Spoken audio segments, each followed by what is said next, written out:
Greetings, dear students. As you know, we are doing chapter issue of share, and I have already uploaded two videos on YouTube which were based on introduction of issue of share and issue of share at par. Today we will be doing the topic issue of share at premium, which is one of the most important topic. चलिए बेटा start करते हैं. Topic है issue of share at premium. First of all we must be knowing the meaning of premium. Premium का meaning क्या होता है? Premium means profit. देखो समझते हैं. कोई कंपनी है जिसकी शेयर की वैल्यू, वन शेयर की वैल्यू मान के चलते हैं 10 रुपीज़ है शेयर की वैल्यू, और वो अपना शेयर पब्लिक को 10 में नहीं सेल कर रही है, सॉरी इशू कर रही है. वो कर रही है मान लो 10 से ज़्यादा रुपीज़ में, मान लो 12 में. तो जो 2 रुपये का ये मार्जिन ले रही है, ये प्रॉफिट ले रही है, इसी को प्रीमियम बोल देंगे. अगर 10 वाला शेयर 10 में ही इशू हो, वो होता है issue of share at par. ये टॉपिक हम लास्ट 2 वीडियोज़ में कर चुके हैं. और अगर 10 वाला शेयर 10 से ज़्यादा वैल्यू में जाए, वो कुछ भी हो सकती है, 12, 13, 14, 15, कोई भी वैल्यू हो सकती है, तो जितने ज़्यादा में जा रहा है उसी को प्रीमियम बोलते हैं. क्लियर है ये बात? अब ये कर कौन सी कंपनी सकती है? हर कंपनी नहीं कर सकती ये काम. जिस कंपनी की मार्केट में बहुत ज़्यादा गुडविल है, वो ही कंपनी अपने शेयर को जितनी उसकी ओरिजिनल वैल्यू है, इट मीन्स फेस वैल्यू है, उससे ज़्यादा वैल्यू पर सेल कर पाती है. क्लियर है ये बात? अब हमें एक बात पता है कि हम जब भी अकाउंट्स पढ़ते हैं खुद को कंपनी मान के चलते हैं. मीन्स हम पॉइंट ऑफ व्यू हमेशा कंपनी का लेके चलते हैं, कंपनी के नज़रिए से समझते हैं.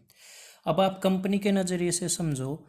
कंपनी 10 वाली चीज़ मीन्स 10 वाला शेयर 12 में इशू कर रहा है, तो कंपनी के लिए फ़ायदा है नुकसान है? सीधी सी बात है, ये कंपनी के लिए फ़ायदे की बात है. और जो कंपनी के लिए फ़ायदा होता है वो डेबिट होता है या क्रेडिट. अगर आपको नॉमिनल अकाउंट का रूल याद है, उसमें क्या लिखा हुआ है? Debit all expense and loss and credit all income and gain. Means अगर कंपनी को कोई प्रॉफिट, गेन मीन बेटा प्रॉफिट, अगर कंपनी को कोई इनकम या प्रॉफिट हो रहा है उसको तो हम क्रेडिट साइड लिख देंगे, और अगर कंपनी को कोई एक्सपेंस या लॉस हो रहा है उसको हम डेबिट साइड लिख देंगे. क्लियर है यहाँ तक? अब कंपनी को हुआ क्या है? प्रॉफिट हुआ है. 10 वाला शेयर 12 रुपये में सेल कर रही है, इशू कर रही है, सॉरी. तो 12 रुपये में इशू हो रही है, तो 2 रुपये का क्या हुआ है? प्रॉफिट हुआ है, जिसको हम क्या बोलते हैं? प्रीमियम बोलते हैं. ये टॉपिक है बेटा. तो आज हम ये समझेंगे issue of share at premium. इसकी एंट्रीज कैसे होंगी वो स्टार्ट करते हैं. अब हम देखो बेटा, मैंने एक क्वेश्चन लिख लिया है. एक क्वेश्चन है, देखो आपको आइडिया होगा कि कंपनी प्रीमियम पे शेयर को कैसे इशू करती है. ये क्वेश्चन पढ़ने के बाद, X limited issued 10,000 shares of ₹10 each at a premium of ₹3. Premium है 3 रुपीज़ का. आगे है share were issued as follows. Share कैसे इशू हुए हैं? अप्लीकेशन पे 2, अलॉटमेंट पे 5, फर्स्ट कॉल पे 3, सेकंड एंड फाइनल कॉल पे भी 3. यहाँ पर क्या लिखा हुआ है? अलॉटमेंट 5 है तो इसी में इंक्लूड है प्रीमियम. इट मीन्स प्रीमियम हमें पता है 3 रुपीज़ है, तो 5 में से 3 रुपीज़ अगर प्रीमियम हो गया तो ओरिजिनल अलॉटमेंट कितने की है? 2 रुपये की है. आपको एक बात बता दूं, बहुत इंपॉर्टेंट बात है, ध्यान से सुनना. क्वेश्चन में कई बार यहाँ तो देखो बता दिया इन्होंने कि प्रीमियम आया है अलॉटमेंट वाली कॉल पे. अगर क्वेश्चन में कई बार वो ये ना बताए कि प्रीमियम कहाँ पर आया, एप्लीकेशन पे, अलॉटमेंट पे, फर्स्ट पे या सेकंड पे, ये कुछ भी मेंशन नहीं किया है, तो आप प्रीमियम को हमेशा अलॉटमेंट पे मान के चलना कि प्रीमियम कहाँ पर है? अलॉटमेंट पे. इस क्वेश्चन में तो खुद बता रखा है कि प्रीमियम अलॉटमेंट पे है. और अगर नहीं बता रखा होता तब भी हम कहाँ पर मान के चलते, अलॉटमेंट पे। कई क्वेश्चन ऐसे आएंगे जहाँ पर वो खुद बोलेंगे कि प्रीमियम एप्लीकेशन पे आया है, या फर्स्ट कॉल पे आया, या सेकंड एंड फाइनल पे। और अगर कुछ नहीं बोल रहे तो हमें पता है कि हम अलॉटमेंट पे मान के चलते हैं। क्लियर है ये बात। अब चलो एंट्री बनाना स्टार्ट करते हैं। आपको पता है हमारी फर्स्ट एंट्री क्या होती है, हमेशा स्टार्टिंग में एप्लीकेशन का पैसा आ जाता है तो आप क्या लिखोगे, bank account debit to share application account. Amount कैसे लिखोगे बेटा, टोटल शेयर हैं 10,000 और एप्लीकेशन पे आने हैं 2 के हिसाब से, तो आप क्या करोगे 10,000 इंटू 2 मतलब कितना हो गया ये 20,000 यहाँ पर और 20,000 यहाँ पर। अब यहाँ पर बीइंग करके नरेशन लिख देना आप। फिर सेकेंड एंट्री क्या होती है, share application account debit to share capital 20,000। आप पूरा 20,000 लिखना है, ऐसे के मत लिखना आप। ये ट्रांसफ़र की एंट्री है, एप्लीकेशन को हम शेयर कैपिटल में ट्रांसफ़र कर रहे हैं। फर्स्ट 2 वीडियोस में मैंने ये बात बहुत अच्छे से क्लियर की है, वहाँ पर देख लेना अगर समझ में नहीं आ रहा है यहाँ से। फिर देखो हम अब ड्यू की एंट्री करेंगे, अलॉटमेंट की क्या एंट्री होती है, share allotment account debit to share capital. आगे देखो अब आइए मेन बात, क्या अलॉटमेंट पर ही प्रीमियम भी आना है, तो प्रीमियम आना है तो प्रीमियम कंपनी के लिए प्रॉफिट है, और जो प्रॉफिट होता है वो नॉमिनल अकाउंट के रूल के अकॉर्डिंग कहाँ आना चाहिए, क्रेडिट साइड, क्योंकि नॉमिनल अकाउंट का रूल होता है debit all expense and loss and credit all income and gain. इस हिसाब से हमारा जो प्रीमियम है to security premium reserve, to security premium reserve account, ऐसे लिख देना आपको। अब अमाउंट लिखने से बताता हूँ कैसे लिखोगे आप। ये जो शेयर कैपिटल लिखा हो ना, ये अच्छा इंसान है, इसको हमेशा ये ऐसे याद रखना, जो शेयर कैपिटल वो अच्छा इंसान। अब ये अच्छा इंसान होता कौन है वो समझ लेते हैं। इसको ना बस शेयर कैपिटल को अपने आप से मतलब है, ये एक्स्ट्रा किसी को नहीं चाहता। आप एक बात बताओ, असली में 10,000 शेयर हैं तो अलॉटमेंट पे कितने आने चाहिए थे, 2 आने चाहिए थे ना। 3 तो देखा जाए तो फालतू के हैं, प्रॉफिट के हैं। एक्चुअल में कितने हैं, ये 2 हैं। टोटल वैसे 5 आ रहे हैं, पर उसमें से 3 तो एक्स्ट्रा है, मीन्स प्रीमियम के हैं। ओरिजिनली ये कितने अपने आप में 2 के हिसाब से ना, तो ये अपने आप से मतलब रखता है, मतलब ये 2 से ही मल्टीप्लाई कराएगा। तो यहाँ जब हम 10,000 इंटू 2 करेंगे, ये कितना आ जाएगा हमारा 20,000। ये बात है क्लियर। अब सिक्योरिटी प्रीमियम इसमें कितना है, 3 रुपीज़ के अकॉर्डिंग है, तो आप क्या करोगे 10,000 को मल्टीप्लाई कर दोगे 3 से, तो 10,000 इंटू 3 कितना हो जाएगा, ये 30,000। अलॉटमेंट इन दोनों को टोटल करके जितना आया है उसके सामने हम अलॉटमेंट के अमाउंट लिख देंगे। 20 है, 30 है, तो कितना हो जाएगा 50,000। क्लियर है यहाँ तक। आगे देखो, फिर अगली एंट्री होती है बैंक, जब पैसा रिसीव हो जाएगा अलॉटमेंट का, bank account debit to share allotment. कितना यहाँ पर अलॉटमेंट के सामने कितना है 50,000, तो यहाँ भी आप क्या लिख दोगे 50,000, ये लिख दिया। एक बात आपको अगर कंफ्यूजन नहीं होगा, अगर आप ये बात ध्यान से सुनोगे, जो ये सिक्योरिटी प्रीमियम वाली अमाउंट है ना, ड्यू वाली एंट्री में आती है। ड्यू वाली का मतलब जहाँ पर यहाँ शेयर कैपिटल लिखा है ना, वहाँ पर आएगा। बैंक वाली एंट्री में सिक्योरिटी प्रीमियम अलग से नहीं लिखा जाएगा, अमाउंट टोटल होके यहाँ पर लिखा जाएगा। मीन्स ये जो सिक्योरिटी प्रीमियम है शेयर कैपिटल के नीचे आता है, बैंक वाली एंट्री में ये नहीं आता है, ये बात याद रख लेना। अब ये क्वेश्चन बहुत सिंपल है बेटा आगे। अब अगर हम फर्स्ट कॉल वाली एंट्री करेंगे तो क्या लिखेंगे, share first call account debit to share capital. नई बात जो थी प्रीमियम वाली हम कर चुके हैं, ये तो सिंपल सा रहेगा। अब 10,000 इंटू फर्स्ट कॉल पे कितने आने हमारे, फर्स्ट कॉल पे आने 3 के अकॉर्डिंग, तो इंटू 3 कर देंगे बेटा। 10,000 इंटू 3, यहाँ 30,000 और यहाँ पर भी 30,000। नेक्स्ट एंट्री क्या बन जाएगी, bank account debit to share first call 30 और 30,000 यहाँ भी लिख देना। सेकंड कॉल भी एज इट इज बनेगी, बस यहाँ पर आप क्या लिख लोगे, सेकंड कॉल, और यहाँ पर भी क्या आ जाएगा, सेकंड कॉल आ जाएगा। तो ये हमारा टॉपिक था बेटा आज का, issue of share at premium. Means हम शेयर को इशू कर रहे हैं, इशू मीन्स दे रहे हैं, जितनी उसकी original value means face value है। मान लो 10 रुपये वाला शेयर है, उसको 10 पे नहीं, 10 से ज़्यादा में, मान लो 12, 13, 14 ऐसे सेल कर रहे हैं, ऐसे इशू कर रहे हैं। और जितना भी डिफरेंस आ रहा है यहाँ पर, जैसे 2 रुपये का आ गया, यहाँ 3 रुपये का, ये प्रीमियम वाली अमाउंट क्या हो गई, कंपनी के लिए प्रॉफिट हो गई। और प्रॉफिट हमें पता है वो आता है क्रेडिट साइड। अलॉटमेंट पे है तो अलॉटमेंट में शेयर कैपिटल वाली एंट्री में आएगा, फर्स्ट कॉल पे तो फर्स्ट में, एप्लीकेशन पे तो एप्लीकेशन में, सेकंड पे तो सेकंड में।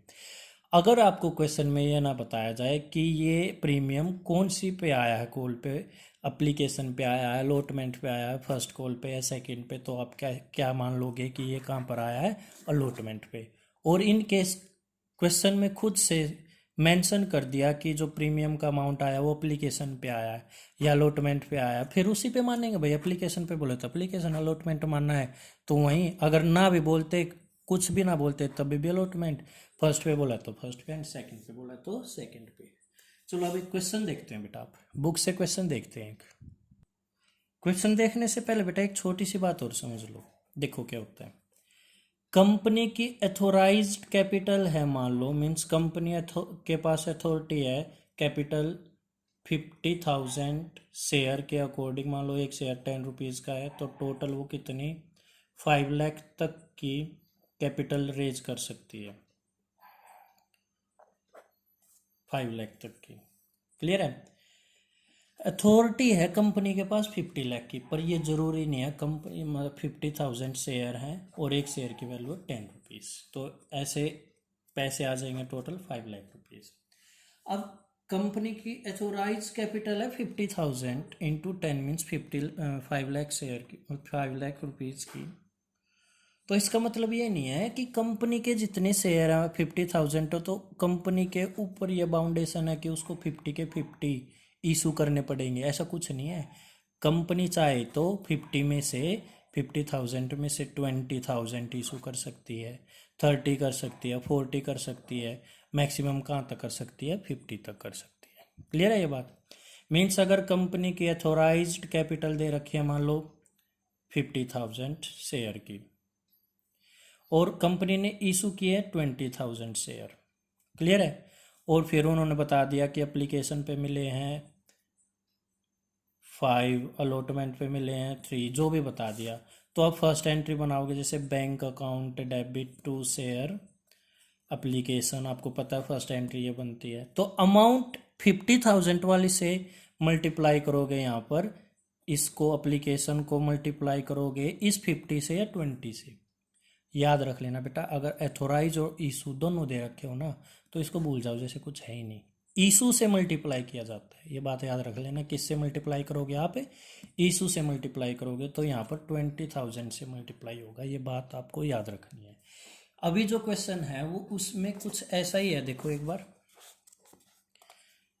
Spencer Paints Limited was registered with an authorised capital of ₹50 lakh divided into 5 lakh equity share of 10 each. देखो क्या बोला, टोटल कैपिटल है, रुपीज लिखा हुआ ध्यान से देखो, 50 लाख, तो ये रुपीज में है, तो शेयर कितने हैं, 5 लाख का शेयर, और एक शेयर की वैल्यू कितनी है, 10 रुपये।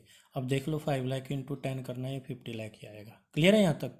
आगे देखो, company issued 2 lakh equity share eight a premium of 3 पर शेयर।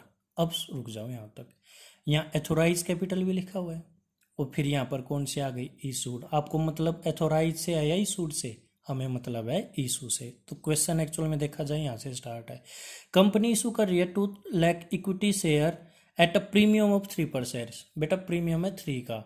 अब आप मेरे को खुद बताओ, अगर ये आगे क्वेश्चन हम पढ़ नहीं रहे मान लो, और हमें क्वेश्चन में कहीं पर भी ये नहीं मिला कि ये प्रीमियम कहाँ पर आया, अलॉटमेंट पे, एप्लीकेशन पे, फर्स्ट पे या सेकंड पे। तो आप कहाँ पर मान लोगे, अलॉटमेंट पे। Very good.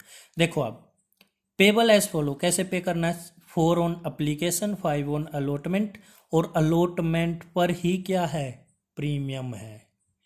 2 on first call, 2 on second and final call. All share were subscribed, इस लाइन का मतलब है ऑल शेयर वर सब्सक्राइब का मतलब सारे के सारे शेयर सेल हो गए, इशू मतलब खरीद लिए। And all money were duly received, all money was duly received, और सारा का सारा पैसा आ गया, किसी ने कोई फ्रॉड नहीं किया। आगे ऐसे क्वेश्चन आएंगे कि पूरा का पूरा शेयर जो सब्सक्राइब हुआ था उसके पूरे पैसे ना आ पाए, वो केस आगे देखेंगे। आगे देखो, शेयर इशू एक्सपेंस हुआ है 75,000। क्या मैंने शेयर इशू एक्सपेंस की एंट्री कराई थी आपको, फर्स्ट 2 वीडियोस देख लेना बेटा, उसके बिना ये वीडियो नहीं आएगी समझ में। मैंने वहाँ पर शेयर इशू एक्सपेंस की भी आपको एंट्री बताई थी। क्या एंट्री होती थी अगर याद हो, एंट्री होती थी बेटा share issue expense account debit to bank, क्या आ जाएगा 75,000, which was fully return of against security premium. ये लाइन आपके लिए यहाँ पर भी नहीं है। ये क्या कह रहे हैं, जो शेयर इशू एक्सपेंस हुआ है ना, उसको हमने कहाँ से पूरा कर लिया, जो हमारे पास एक्स्ट्रा पैसा आया ना प्रीमियम का, उससे पूरा कर लिया। और ऐसी एंड इसके लिए कौन सी एंट्री बनेगी वो मैं आपको अभी बताऊंगा। तो मैं ज़्यादा टाइम वेस्ट नहीं करूंगा, यहीं बता देता हूं, क्योंकि अब मेरे को पता आपको ये क्वेश्चन आ चुका है। आपको पता है स्टार्टिंग में bank account debit to share application लिखोगे। सर यहाँ इक्विटी लिखा हुआ है, आपने तो कहीं बताया नहीं इक्विटी। बेटा अगर कुछ ना बोले आप इक्विटी लिख लेना, अगर क्वेश्चन खुद बता दे प्रेफरेंस शेयर तो प्रेफरेंस लिखते हैं, कुछ ना बोले तो आप क्या लिखते हो, इक्विटी शेयर लिखते हो। इसलिए आपने कौन सा शेयर लिखा हुआ है यहाँ पर, इक्विटी। ठीक है, मैं इसको इग्नोर करता हूँ जब मैं एंट्री बनाता हूँ। तो इग्नोर का मतलब ये मत कर देना कि आप भी ना करो, आप जरूर करना, इसको लिखना मतलब आप इक्विटी शेयर। तो अब ये 8 लाख आया, कैसे आया है, 2 लाख को मल्टीप्लाई किया है एप्लीकेशन से, इस इशू को लिया हमने, एथोराइज को इग्नोर किया है। एथोराइज है 5 लाख, इशूड है 2 लाख, तो 2 लाख को लिया है और इसको मल्टीप्लाई किससे किया, एप्लीकेशन से। एप्लीकेशन कितना 4, तो इसको 4 से हम मल्टीप्लाई कर देंगे। 2 लाख इंटू 4 कितना हो जाएगा, 8 लाख। ये बात बताने लायक थी बेटा। अब share application to share capital amount ये आ जाएगी। आगे देखो, equity share allotment to equity share capital, यहाँ तक किया हमने। फिर क्या अलॉटमेंट पे ही प्रीमियम है, ये हमने ऊपर देख लिया था। तो यहाँ पर एक और एंट्री लिख देंगे, टू सिक्योरिटी प्रीमियम रिजर्व। फिर इसको अमाउंट लिखनी बताई थी मैंने आपको जब एग्जाम्पल दिया। यहाँ पर देखो, ये अच्छा इंसान है, इसको अपने आप से मतलब है। अपने आप से मतलब का मतलब देखो, 2 लाख पे एक्चुअल में कितने आने चाहिए थे, अलॉटमेंट पे 5 आ रखे हैं, जिसमें से कितना प्रीमियम है, 3 रुपीज़ प्रीमियम है। तो एक्चुअल में ये अपने आप से मतलब रखे तो कितना है, 2 है ना, क्योंकि इसमें 3 तो क्या है, प्रीमियम। तो ये 2 से ही मल्टीप्लाई करेगा, 2 लाख को 2 से मल्टीप्लाई करना देख लेना, 4 लाख आएगा। और ये प्रीमियम कितना, 3 लाख का, 2 लाख को 3 से मल्टीप्लाई कर देना, 2 लाख इंटू 3 लाख, 3 पर शेयर से मल्टीप्लाई करोगे तो 6 आ जाएगा। इन दोनों का टोटल करके अलॉटमेंट के सामने अमाउंट आ गई। क्लियर है यहाँ तक। अब बैंक टू इक्विटी, यहाँ पर इक्विटी शेयर अलॉटमेंट लिखा, अलॉटमेंट के सामने यहाँ पर कितना अमाउंट है, 10 लाख, तो 10 लाख लिख दिया। मैंने बताया था बैंक वाली एंट्री में अलग से सिक्योरिटी प्रीमियम रिजर्व की कोई एंट्री नहीं होती, ड्यू वाली में होती है, मीन्स शेयर कैपिटल के नीचे आता है सिक्योरिटी प्रीमियम रिजर्व। सर ये यहीं पे क्यों आया security premium reserve, means 2 side ही क्यों आया, मीन्स क्रेडिट साइड क्यों आया, क्योंकि बेटा प्रीमियम कंपनी के लिए होता है प्रॉफिट, और प्रॉफिट जाता है क्रेडिट साइड। सर क्यों जाता है, नॉमिनल अकाउंट का रोल होता है debit all expense and loss and credit all income and gain, ये कंपनी के लिए फायदा है, तो इस साइड क्रेडिट साइड आया। फिर अब नॉर्मल है question, first call to equity share capital लिखा बेटा, 2 लाख इंटू फर्स्ट कॉल पे 2 आना है, तो 4 लाख आ गया। ये एंट्री भी नॉर्मल हो जाएगी, फाइनल वाली भी कोई दिक्कत ही नहीं है इसमें।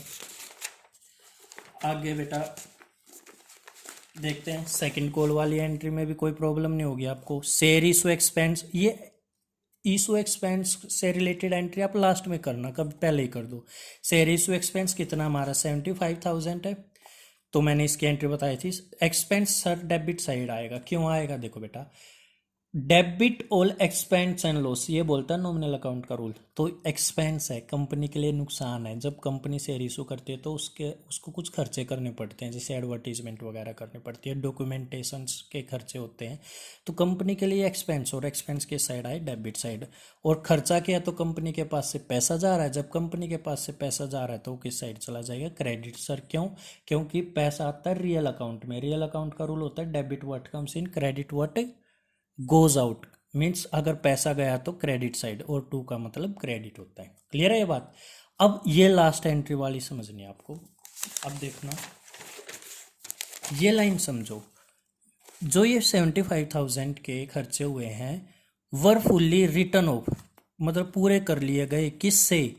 सिक्योरिटी प्रीमियम से। मीन्स हमारे पास सिक्योरिटी प्रीमियम का जितना पैसा आया हुआ है ना एक्स्ट्रा, कितना आया हुआ है? 6 लाख एक्स्ट्रा पैसा है। और हमने जब शेयर इशू करे तो हमारा खर्चा हुआ 75,000 का, तो हमारे पास तो 6 लाख कितने सारे पैसे पड़े हैं। खर्चा हुआ कितना? 75,000 का। आराम से पे कर लेंगे। किस में से? सिक्योरिटी प्रीमियम रिजर्व में से। अब देखो, जब हम एक्सपेंस को पूरा कर रहे हैं किससे? सिक्योरिटी प्रीमियम रिजर्व से। तो एक्सपेंस किस साइड? जो चीज़ अगर हम किसी एक चीज़ को दूसरी चीज़ से पूरा करते हैं तो जो चीज़ डेबिट होती है वो क्रेडिट हो जाती है, और जो क्रेडिट होती है वो डेबिट होती है। एग्जाम्पल देखो, यहाँ पर देखो, सिक्योरिटी प्रीमियम रिजर्व किस साइड है? क्रेडिट साइड है। इसमें से कितना पैसा लेना है? 75,000। ये क्रेडिट है तो ये क्या हो जाएगा? डेबिट। कितने की ज़रूरत है? 75। तो 75 लेना, कभी 6 लाख ले लो। तो क्या लिखा मैंने? Security premium reserve 75। और कौन सा खर्चा पूरा करना है? ये खर्चा। ये अब पूरा हो रहा है दूसरे खर्चे में, मतलब इस रिजर्व में से लिया जा रहा है। तो ये अब डेबिट साइड है तो किस साइड चला जाएगा? Credit side. तो देखो, टू शेयर इशू एक्सपेंस 75,000 आ गया। अगर यह एंट्री बेटा समझ में नहीं आई है, मेरे को कॉल कर लेना और फिर से पूछ लेना। आप लोगों के पास मेरा कॉन्टैक्ट नंबर है, अगर नहीं है तो ये है मेरा कॉन्टैक्ट नंबर 8059735401। ये नंबर बेटा व्हाट्सएप पे भी है, और अल्टरनेट नंबर है मेरा 768। ये मेरा अल्टरनेट नंबर है बेटा। आप मेरे से किसी भी टाइम कांटेक्ट करके अपने डाउट्स ले सकते हो। तो आई होप आपको ये एंट्री, आज वाली एंट्री समझ में आई होगी। जो टॉपिक मैंने कराया आपको बहुत अच्छे से क्लियर हुआ होगा। इन केस नहीं भी हुआ बेटा, मेरे से कॉल करके आप पूछ सकते हो। क्लियर है? Thank you and have a nice day.